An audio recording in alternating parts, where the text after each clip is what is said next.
یہ بات بھی آپ ذہن نشین رکھیں کہ میلے اور عرس میں فرق ہے۔ اب جو مزارات پر میلے لگتے ہیں یہ کافروں کا طریقہ ہے، یہ مسلمانوں کا طریقہ نہیں، اہل سنت کا طریقہ نہیں ہے۔ عرس تو ایک ایصال ثواب کا نام ہے کہ جو شخص فوت ہو گیا ہے، اللہ کا بزرگ تھا، ولی تھا، اللہ نے اس کو ولایت عطا فرمائی تھی، مقام عطا فرمایا تھا، عرس اس کے لیے ایصال ثواب کا نام ہے۔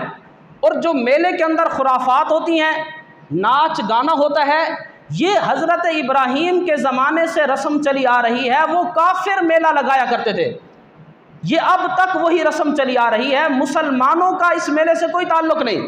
میلے اور عرس میں آپ فرق کو ضرور سمجھیں۔